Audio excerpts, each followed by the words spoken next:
Assalamu alaikum students. This video actually starts the 11th week of your course Programming Fundamental और इसके lecture number 31 से लेके 33 तक जो है वो हम इन वीडियोस के अंदर जो है वो कवर करेंगे. Let's start. Let's quickly review what we have done last time. Basically हम pointers के ऊपर बात कर रहे हैं. Pointers जो हैं they are the memory locations which can be used to store addresses और pointers के ऊपर कुछ डिफरेंट तरह के हम arithmetics भी परफॉर्म कर सकते हैं. और C++ के अंदर आप जानते हैं कि pointers को यूज करके हम डायनेमिक मेमोरी एलोकेशन जो है इसकी एक्टिविटी को भी हमने लास्ट टाइम जो है वो परफॉर्म किया था. पॉइंटर्स जो है इनके थ्रू C++ जो है ये आपको फैसिलिटेट करती है कि आप न्यू के कीवर्ड को यूज करके डायनेमिक मेमोरी एलोकेशन जो है इसको परफॉर्म कर सकें. लास्ट टाइम हमने ये बात की थी कि मेमोरी एलोकेशन जो है वो कंप्यूटर प्रोग्राम्स के लिए दो तरीके से परफॉर्म होती है. एक स्टैटिक मेमोरी एलोकेशन होती है और दूसरी जो है वो डायनेमिक मेमोरी एलोकेशन जो है वो हम परफॉर्म कर रहे होते हैं. स्टैटिक मेमोरी एलोकेशन के अंदर जितनी भी रिक्वायर्ड मेमोरी होती है ये प्रोग्राम की एग्जीक्यूशन से पहले ही रिजर्व कर दी जाती है, एस्टिमेट कर ली जाती है. और जब प्रोग्राम अपनी वर्किंग को स्टार्ट करता है तो उसके लिए ऑलरेडी डिसाइडेड होता है कि ये इतनी मेमोरी जो है वो कंज्यूम करेगा. इसके अलावा एक दूसरा कॉन्सेप्ट भी होता है जिसको हम डायनेमिक मेमोरी एलोकेशन कहते हैं. डायनेमिक मेमोरी एलोकेशन जो है ये मेमोरी एलोकेशन की एक्टिविटी जो है ये रन टाइम पे परफॉर्म हो रही होती है या उस वक्त परफॉर्म हो रही होती है जब आपका प्रोग्राम या कोड जो है ये एग्जीक्यूट हो रहा होता है. तो उस वक्त आप सिस्टम से डिमांड करते हैं कि उसे इतनी मेमोरी रिक्वायर्ड है और वो उसके अकॉर्डिंगली मेमोरी जो है इसको रिजर्व करवा रहा होता है. तो जो कि इस तरह की मेमोरी जो है वो आप रन टाइम पे एलोकेट करवा रहे होते हैं, तो इसलिए ये आपकी रिस्पॉन्सिबिलिटी होती है कि आप उसको डिलीट भी करवाएं. तो इसीलिए C++ जो है वो हमें दो तरह के कीवर्ड जो है वो प्रोवाइड कर रही होती है. एक न्यू का कीवर्ड जिसको यूज करके हम डायनेमिक मेमोरी एलोकेशन कर रहे होते हैं और दूसरा जो है वो डिलीट का कीवर्ड जो है जिससे हम मेमोरी को डी एलोकेट जो है वो कर रहे होते हैं. ये तो हमारी डिस्कशन थी जो कि हमने लास्ट टाइम परफॉर्म की थी. पॉइंटर्स के related most of the time जो है वो हम डिस्कशन जो है वो करते रहे. अभी हम पॉइंटर्स की डिस्कशन को थोड़ा आगे लेके चलेंगे और हम डिस्कस करेंगे करैक्टर पॉइंटर्स के ऊपर. आपको याद होगा कि हमने ये डिस्कस किया था कि जो करैक्टर एरेज होती हैं और जो दूसरी टाइप की एरेज होती है इनका बिहेवियर थोड़ा डिफरेंट होता है C++ के अंदर. करैक्टर एरेज में आप जो एक्टिविटीज कुछ ऐसी हैं जो कि आप करैक्टर एरेज के ऊपर ही सिर्फ परफॉर्म कर सकते हैं, आप दूसरी टाइप की एरेज के ऊपर परफॉर्म नहीं कर पाते.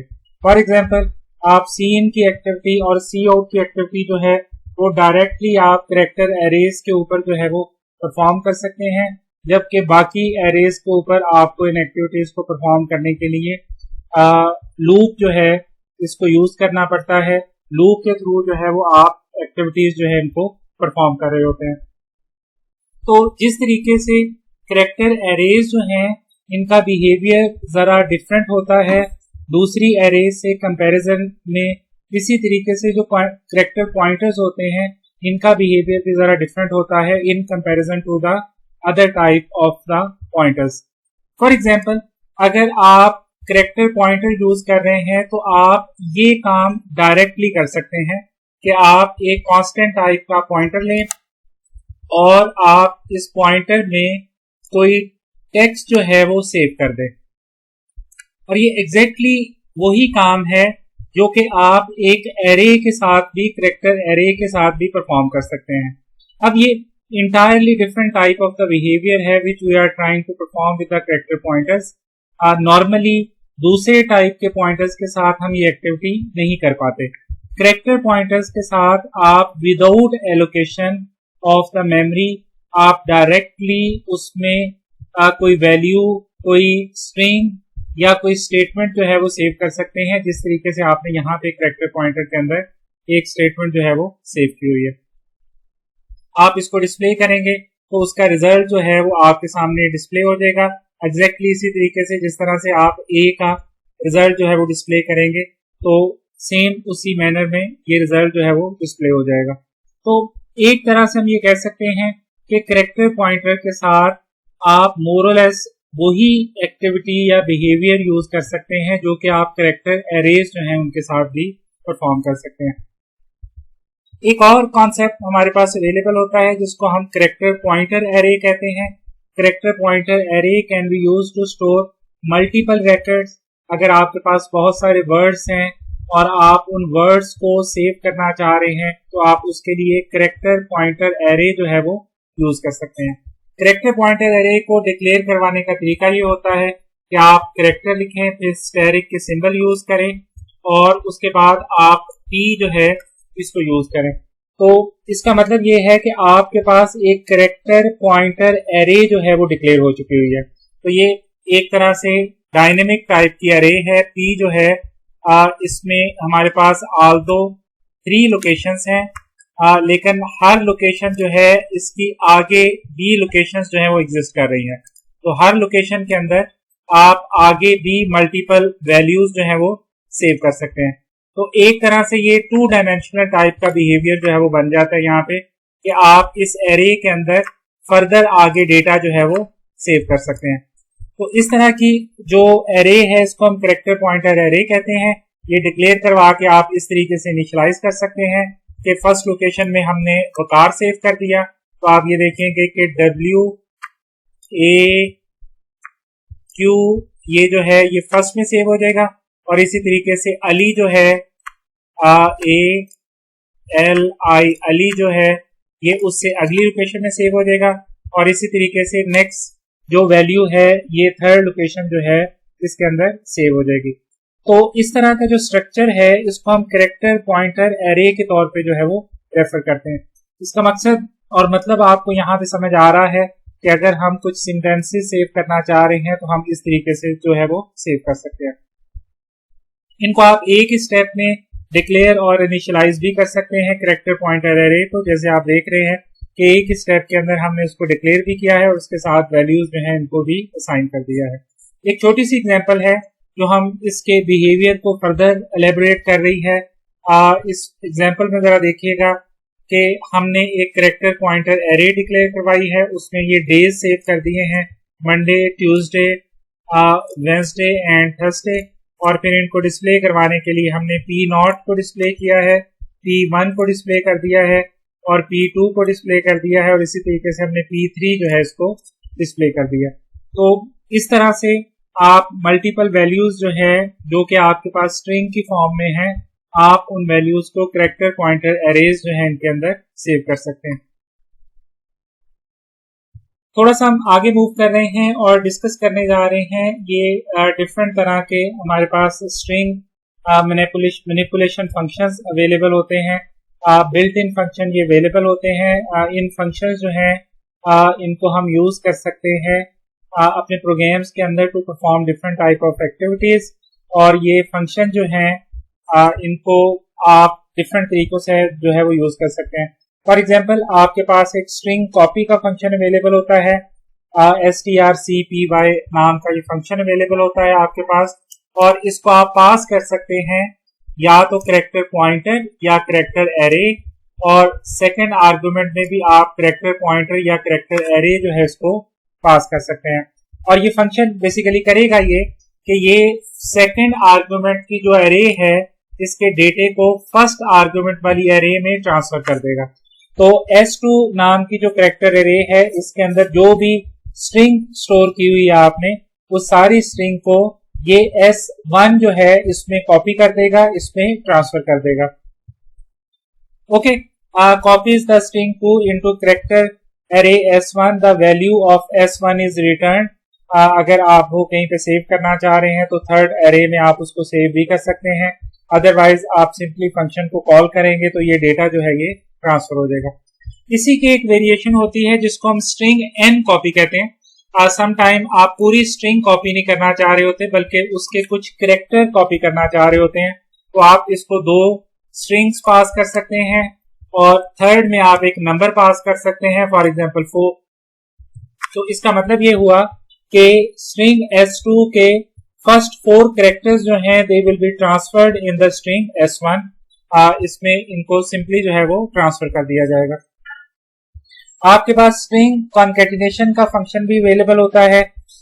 स्ट्रिंग कॉन्केटिनेट जो है ये जहां पे स्ट्रिंग S1 एंड होगी उसके आगे स्ट्रिंग S2 जो है इसको कॉन्केटिनेट कर देगा। तो आपके पास जहां पे S1 है तो उसके आगे ये S2 जो है इसको कॉन्केटिनेट करके जो रिजल्ट है ये आपको रिटर्न कर देगा। इसी के एक वेरिएशन है स्ट्रिंग एन कॉन्केटिनेशन के नाम से।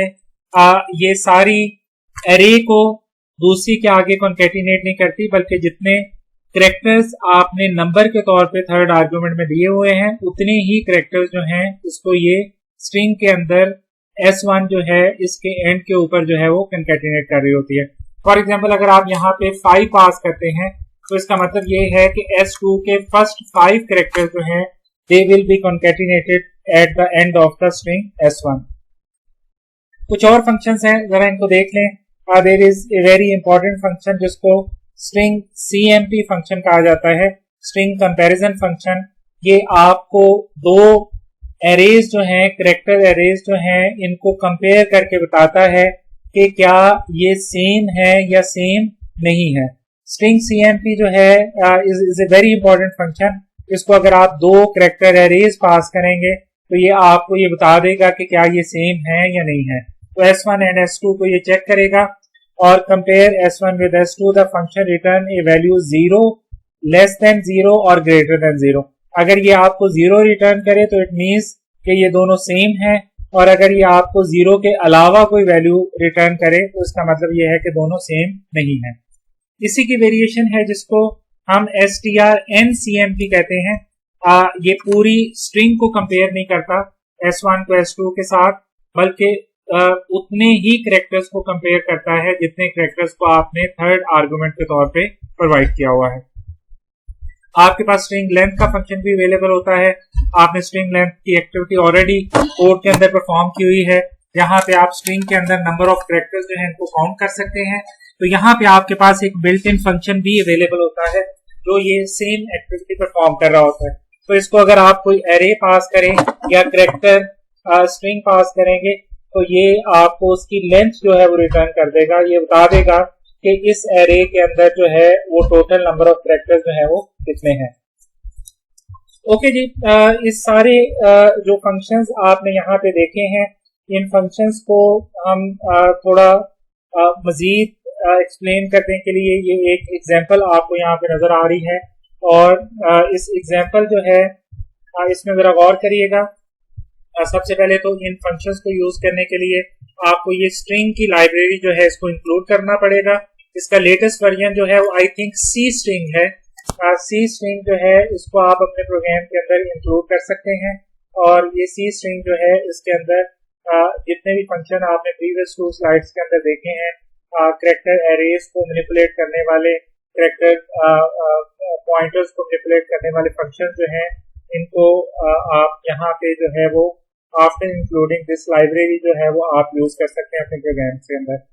यहाँ पे हमने एक एरे ली है और इसके अंदर हमने ये स्ट्रिंग सेव की है हैप्पी बर्थडे, और उसके बाद 2 और कैरेक्टर एरेज हमने ली हैं, और आप देख रहे हैं कि हमने स्ट्रिंग n कॉपी जो है इसको y और x जो है वो पास कर दिया है। तो इसका मतलब ये है कि first 5 characters of x will be transferred to the string y। Copy का फंक्शन है, n कॉपी का फंक्शन है, तो ये 5 फर्स्ट कैरेक्टर्स जो है इनको y के अंदर जो है वो ट्रांसफर कर देगा। यहाँ पे आपके पास स्ट्रिंग cpy का फंक्शन है, इसमें y का डेटा जो है वो हमने z में ट्रांसफर कर दिया है। तो इसका मतलब ये है कि वो जो हैप्पी आपने ट्रांसफर किया था y के अंदर, अब वो सेम डेटा आपने z एरे जो है इसके अंदर भी ट्रांसफर कर दिया। आपने यहाँ पे कॉन्कैटिनेशन को यूज किया है। ये जरा इसकी वेरिएशन देखें। आपने फर्स्ट आर्गुमेंट में रे पास कर दी है, और सेकंड आर्गुमेंट में आपने इन्वर्टेड कॉमास के अंदर एक स्ट्रिंग पास कर दिया है। तो इसका मतलब ये है कि ये कॉन्कैटिनेट हो जाएगा जो x में लिखा हुआ है विच इज हैप्पी बर्थडे, और उसके साथ एंड के ऊपर 2u जो है ये कॉन्कैटिनेट हो जाएगा। और अब आप सी आउट करें x को, तो इसका मतलब ये हुआ कि हैप्पी बर्थडे टू यू जो है ये डिस्प्ले हो जाएगा स्क्रीन के ऊपर। और अब आप स्ट्रिंग कंपैरिजन यूज करें एक्स एंड वाई को, और X and Y are equal. आप जानते हैं X and Y are not equal. X के अंदर जो है वो हैप्पी बर्थडे टू यू है और वाई के अंदर सिर्फ हैप्पी है, तो ये कंडीशन ट्रू नहीं होगी। तो जरा इसको कंपेयर को चेक कर लीजिएगा। ये जो कि फंक्शन वैल्यू रिटर्न कर रहा है, तो आपने यहाँ पे लिखा है स्ट्रिंग cmpxy, और आपको पता है कि अगर ये 0 रिटर्न करेगा तो इसका मतलब ये है कि ये दोनों स्ट्रिंग्स जो है वो इक्वल हैं। एल्स के केस में ये इक्वल नहीं है, तो आपने मैसेज दे दिया कि x and y are not equal. उसके बाद आपने कंपेयर किया z और y को, और आप जानते हैं कि ये सेम है, और इस सिचुएशन के अंदर ये 0 रिटर्न करेगा और ये कंडीशन ट्रू हो जाएगी, और आपका इफ कंडीशन वाला मैसेज जो है ये यहाँ पे डिस्प्ले हो जाएगा। और आपने इस तरीके से इस कोड को जो है इसमें आपने ये डिफरेंट फंक्शन जो है तो यहाँ पे यूज किया है। इसके आउटपुट पे जरा देख लीजिएगा। फर्स्ट टाइम आपको x की वैल्यू डिस्प्ले हुई नजर आ रही है। जिस तरीके से आपने x के अंदर पहले हैप्पी बर्थडे जो है वो सेव किया था, और फिर उसके साथ स्ट्रिंग कॉन्कैटिनेट को यूज करके टू यू जो है उसके साथ एंटर किया था, आपको फर्स्ट आउटपुट के अंदर जो है ये वैल्यू जो है वो नजर आ रही है। उसके बाद आपने स्ट्रिंग cmp को यूज किया था, आपको याद होगा प्रीवियस स्लाइड के अंदर, और आपने कंपेयर किया था x और y को, और आप देख रहे हैं कि x और y को जब आपने कंपेयर किया था तो else पार्ट एग्जीक्यूट हो रहा है, if पार्ट एग्जीक्यूट नहीं हो रहा, क्योंकि ये दोनों स्ट्रिंग्स आपस में इक्वल नहीं थी, तो इसलिए else पार्ट जो है वो एग्जीक्यूट हो रहा है। और z एंड y के केस में आप देख रहे हैं कि if पार्ट एग्जीक्यूट हो रहा है, क्योंकि ये दोनों स्ट्रिंग्स आपस में इक्वल थी, तो इसलिए if पार्ट जो है वो यहाँ पे एग्जीक्यूट हो रहा है, और आपको मैसेज डिस्प्ले हो रहा है कि z and y are basically equal strings. Okay जी, एक और एग्जांपल हम यहाँ पे देख रहे हैं, और इस एग्जांपल के अंदर आप देखेंगे कि हम प्लीज एंटर स्ट्रिंग, और हम ये जो a नाम की एरे है इसको इनपुट करवा रहे हैं यूजर से, और हम उससे एक्सपेक्ट कर रहे हैं कि वो एक सेंटेंस या लॉन्ग स्ट्रिंग जो है इसको एंटर करे। और यहाँ पे हम यूजर से पूछ रहे हैं what do you want to find from the string, और उसके बाद हमने यहाँ पे उस वर्ड को भी यूजर से इनपुट करवा लिया है। तो ये एक तरह से ये जो फाइंड की एक्टिविटी होती है जो आप वर्ड के अंदर भी परफॉर्म कर रहे होते हैं, finding a word from the text, इस एक्टिविटी को हम यहाँ पे करना चाह रहे हैं in a very minute way, in a very small scale. हमने यूजर से पहले एक स्ट्रिंग एंटर करवा ली है, और फिर यूजर से एक वर्ड एंटर करवाया है, और स्ट्रिंग जो है वो हमने ए में सेव करवा दी है, और वर्ड जो है वो हमने बी में सेव करवा दिया। उसके बाद हमने यहाँ पे एक और स्ट्रिंग मैनिपुलेशन फंक्शन यूज किया है जिसको स्ट्रिंग टोकन कहा जाता है। स्ट्रिंग STORK नाम का फंक्शन ये हमारे पास अवेलेबल होता है। ये बेसिकली आपकी स्ट्रिंग जो है इसको अकॉर्डिंग टू द टोकन जो है वो सेपरेट करता है। आप इस बात को जरा समझने की कोशिश करिएगा कि आपकी जो स्ट्रिंग है इसको according to the token separate करता है, उसको डिवाइड करता है डिफरेंट वर्ड्स के अंदर, या जिस तरीके से भी आप उसको सेपरेट करना चाह रहे हैं ये आपको उस तरीके से इसको सेपरेट कर देता है। फॉर एग्जाम्पल, अगर आपके पास ये जो स्ट्रिंग ए है इसमें आपने सेव किया हुआ है, लेट्स से ए के अंदर सेव है दिस दिस, और उसके बाद आपने इस सेव किया हुआ है, स्पेस के बाद इस सेव किया हुआ है, और यहाँ पे आपने लेट्स से लिखा हुआ है बुक।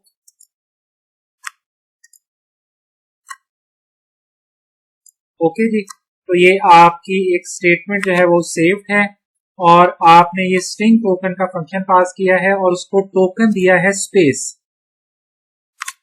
तो इसका मतलब ये है कि ये इस स्पेस तक जितना भी डेटा है जो आप देख रहे हैं यहाँ पे, स्पेस तक जितना भी डेटा है, लेट्स से ये स्पेस है, और स्पेस तक जितना भी डेटा है ये इसको ट्रांसफर कर देगा इस p के अंदर। और p आप जानते हैं कि ये एक कैरेक्टर पॉइंटर है, और ये सारा किस में ट्रांसफर हो गया है, पी के अंदर ट्रांसफर हो गया है। और इस फंक्शन को दोबारा कॉल करने के लिए आपको इसको दोबारा यूज करना पड़ता है, लेकिन जब आप इसको दोबारा यूज करते हैं तो आप इसको सेकंड आर्गुमेंट जो है वो नल जो है वो आप फर्स्ट आर्गुमेंट के तौर पे प्रोवाइड करते हैं, और सेकंड आर्गुमेंट में अगेन आप इसको स्पेस जो है वो एज ए टोकन जो है वो प्रोवाइड कर रहे होते हैं। तो इसका मतलब ये है, लेट्स से अगर मैं ये एक्टिविटी करता हूं तो इसका मतलब है पी में दिस सेव हो गया है। तो सेकंड टाइम अगर मैं यहां पे सी आउट कर दूं पी को, तो बेसिकली दिस जो है ये स्क्रीन पे डिस्प्ले हो जाएगा, क्योंकि सेपरेट करके मैंने दिस जो है इसको पी के अंदर सेव कर दिया हुआ है। अब मैं अगर स्ट्रिंग टोकन के फंक्शन को दोबारा कॉल करूं str TOK और इसको मैं फर्स्ट आर्गुमेंट जो है वो नल पास करूं, तो इसका मतलब ये है कि अभी ये पिछली ही स्ट्रिंग के ऊपर वर्क कर रहा है। तो फर्स्ट आर्गुमेंट जो है अगर मैं इसको नल पास करूं और सेकंड आर्गुमेंट में अगर मैं वही स्पेस दे दूं और फिर इसको इक्वल टू पी के कर दूं, तो इसका मतलब ये हुआ कि ये अगली स्पेस तक जो कैरेक्टर है उसको सेपरेट कर देगा। तो अगला जो कैरेक्टर है आपका वो दैट इज IS, ये इसको सेपरेट कर देगा। और अब अगर आप सी आउट पी करेंगे तो बेसिकली इस जो है वो स्क्रीन के ऊपर डिस्प्ले हो जाएगा।